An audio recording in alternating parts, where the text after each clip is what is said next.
வீட்டில் காலணிகளை வைக்க கூடாத திசைகள் தெரியுமா? அட, அந்த திசையில தானே அதிகமா காலணிகளை கழட்டியே வைக்கிறாங்க.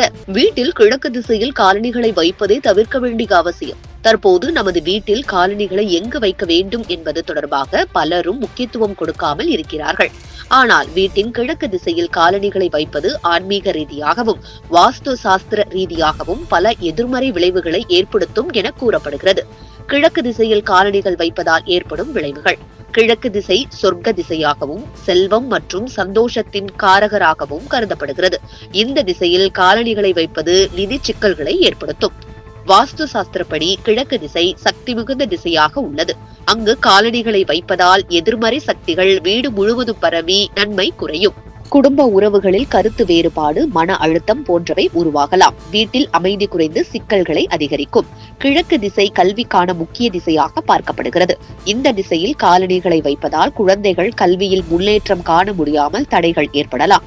கிழக்கு திசை சூரிய ஒளியின் நன்மைகளை பெற்ற திசையாக இருப்பதால் அங்கு காலணிகளை வைப்பது வீட்டின் ஆரோக்கிய சூழலை பாதிக்கக்கூடும்.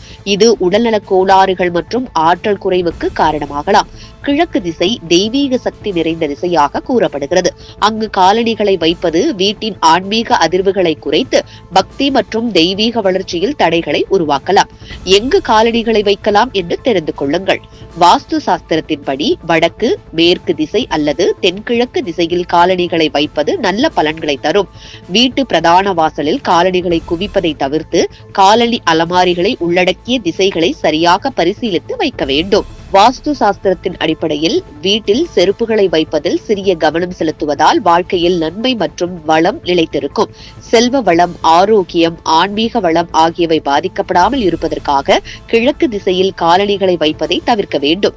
வாஸ்து விதிகளுக்கு ஏற்ப காலணிகளை வைப்பது நம் வாழ்வில் நல்ல பலன்களை தரும்.